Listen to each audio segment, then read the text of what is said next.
crypto king. My crypto king.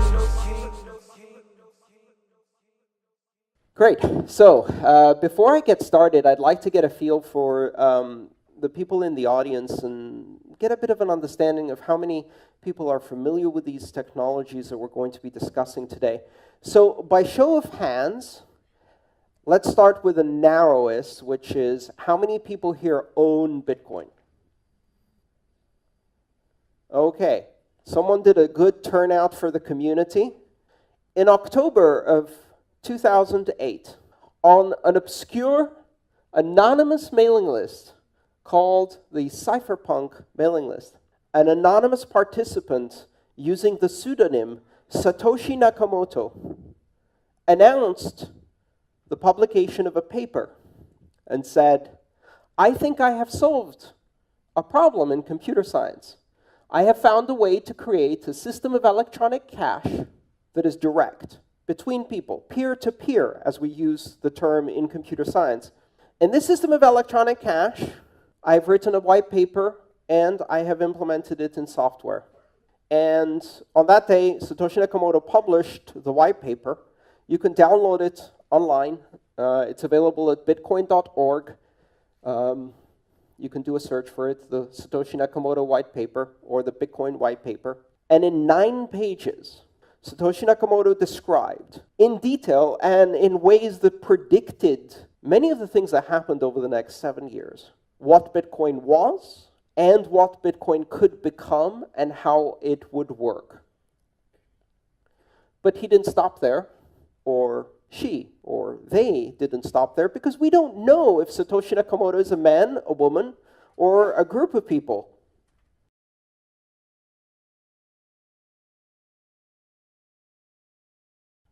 Satoshi Nakamoto then published software and invited people to participate in running a network.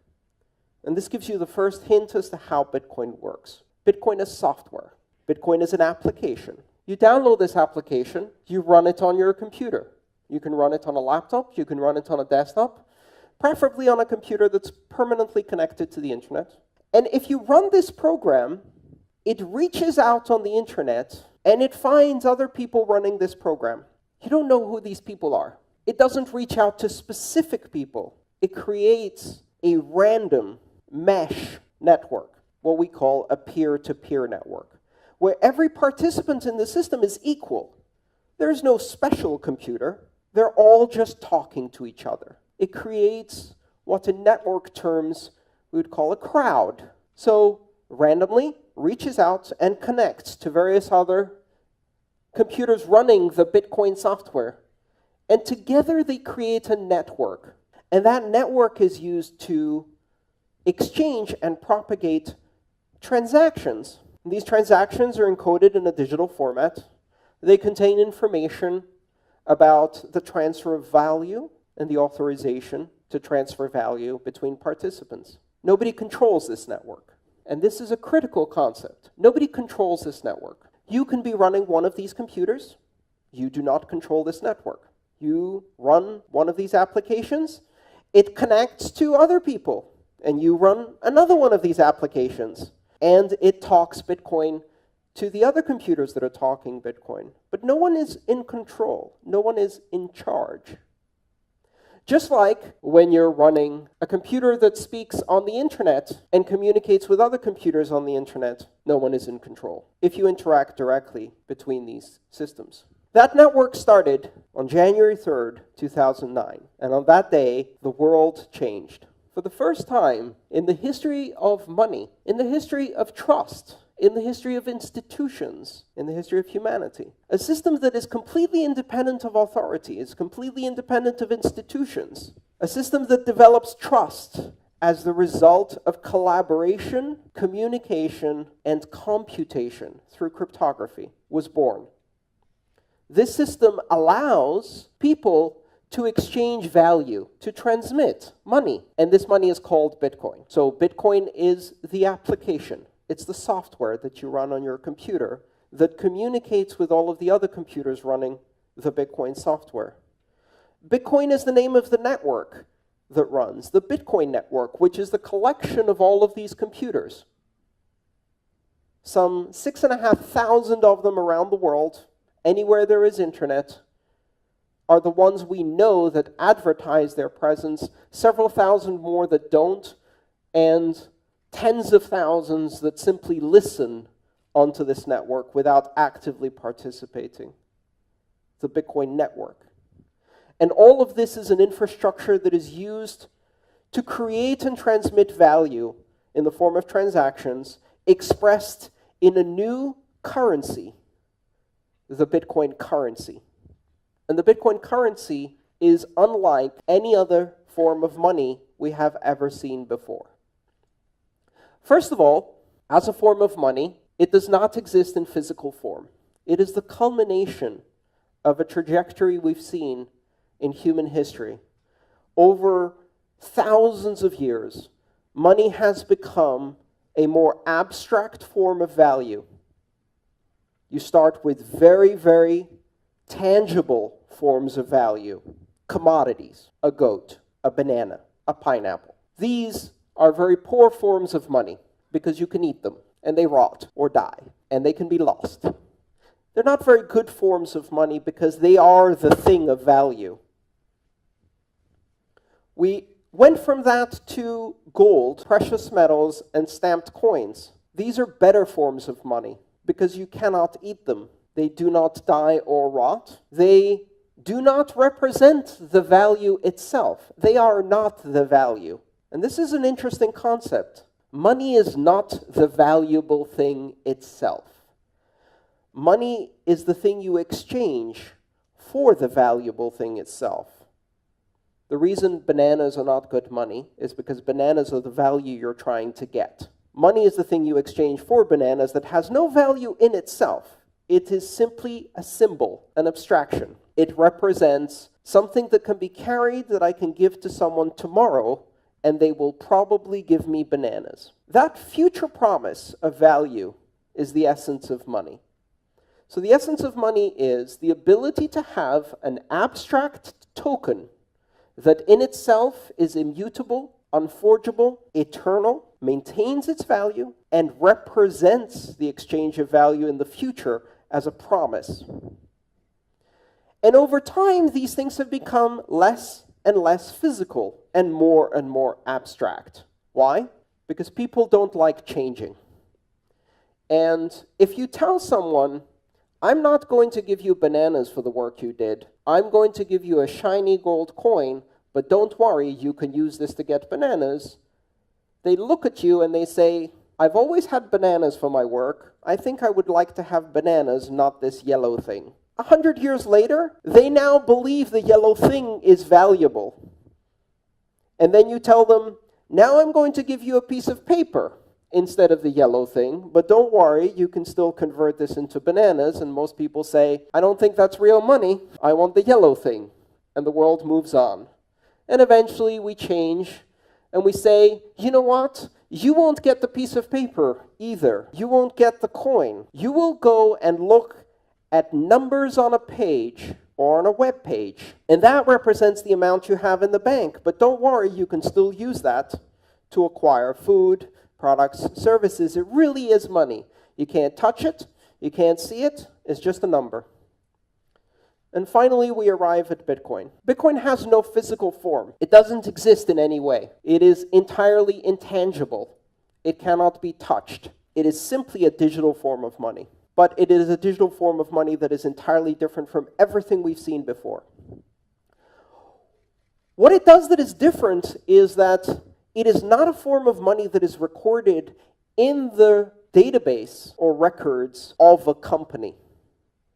It is not a digital form of money that represents a debt owed to a central bank or government.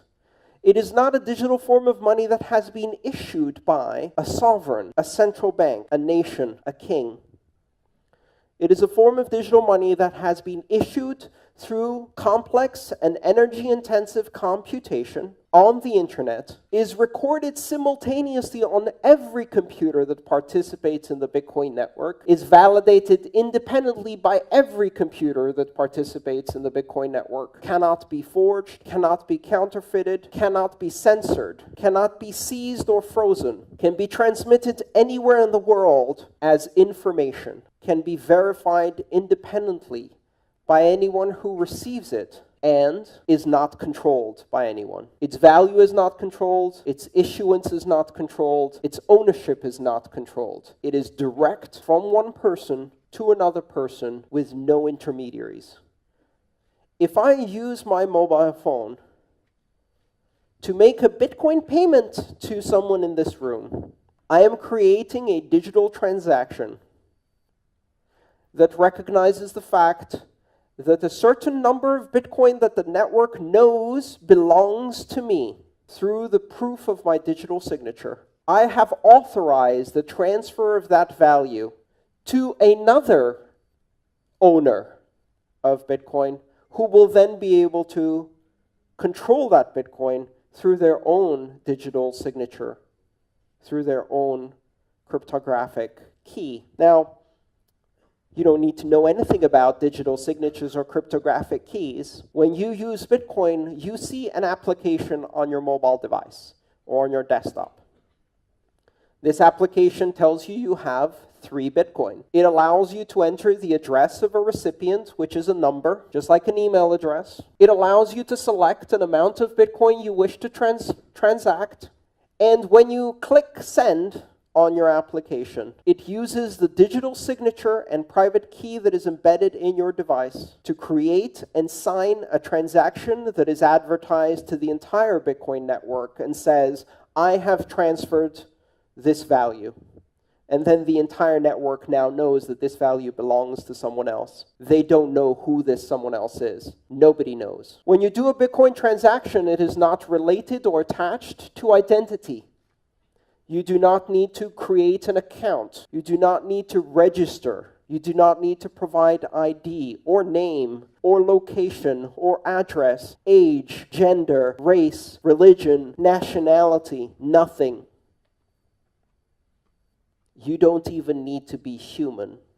And you laugh, but it is true. We have the legal fiction of corporations, and corporations can own value, but corporations can only exist as associations between living human beings.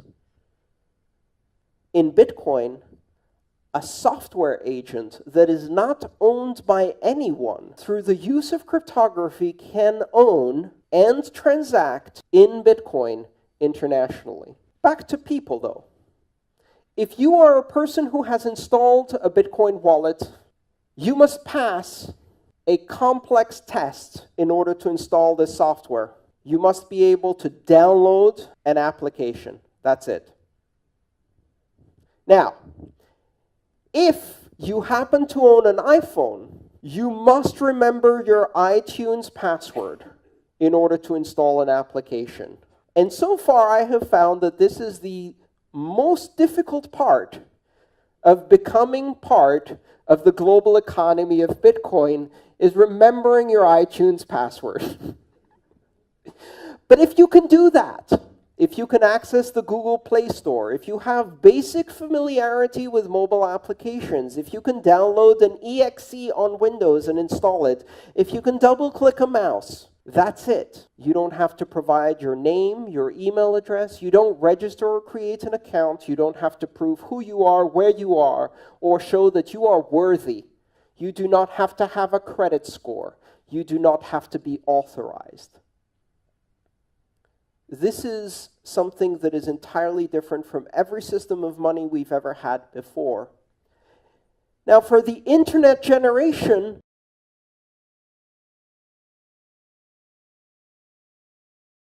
this is a very familiar concept. When you open a browser and you start using the web, do you have to register or get a license to use the web? No. Do you have to create an account to visit Wikipedia? No. The only requirement is that you are able to download, install, and operate a web browser. That's it. there was a time when the idea of allowing every human to be able to communicate without borders or censorship on the World Wide Web was terrifying to people. To some people, it still is terrifying. Most of the younger generation find it liberating in a global sense. Bitcoin does that to money. What happens when every human being on the planet, through the simple act of downloading and installing an application, can become a member of a global economy without borders, one that allows people to transmit and receive money at will, anywhere in the world, 24 hours a day, uninterrupted for the last 7 years, with fees that do not depend on the amount of money you're sending, but pay simply for the capacity you use on the network. You can transmit a Bitcoin transaction for about $1, and it doesn't matter if you send $1 or $100,000, you still pay $1. It doesn't matter if you're sending it from here to another province in Malaysia, or if you're sending it from here to the opposite end of the planet. It doesn't matter if you are an individual or corporation, or if you're sending it to an individual or corporation. It doesn't matter if you're sending it to someone who is rich or someone who is poor. You can. Bitcoin changes the way we approach finance completely. But that's just the first layer. Because the technology that makes Bitcoin possible, that allows two people from opposite ends of the planet to securely transact with each other without knowing each other and without trusting each other, opens up an entire range of applications that we haven't yet imagined. Bitcoin is not just money for the internet. Bitcoin is a platform. The technology that Bitcoin uses, a combination of the blockchain, which is the global transaction ledger that records every transaction, the decentralized consensus mechanism called proof of work that allows security on the Bitcoin blockchain, the open system of access that allows anyone to participate without barriers, and its borderless and neutral nature that make it possible for anyone to participate regardless of who they are, where the only thing that matters is whether a transaction is valid, not who is the source or destination, not what is the amount.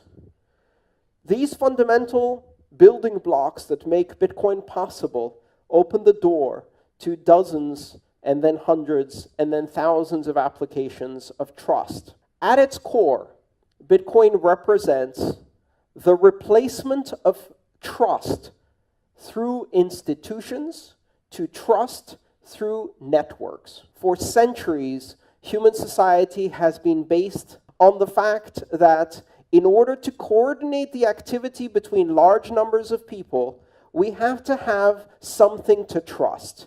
And until now, the best answer to that problem was institutions. Collections of people governed by rules and policies with oversight, transparency, and accountability built into the rules, run by humans, in order to create centers of trust through tradition, through reputation, through longevity.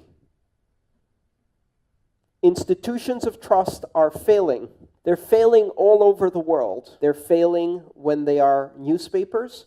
They are failing in political institutions. They are failing in numbers of ways. And the reason they are failing is because they represent systems of scale for industrial societies.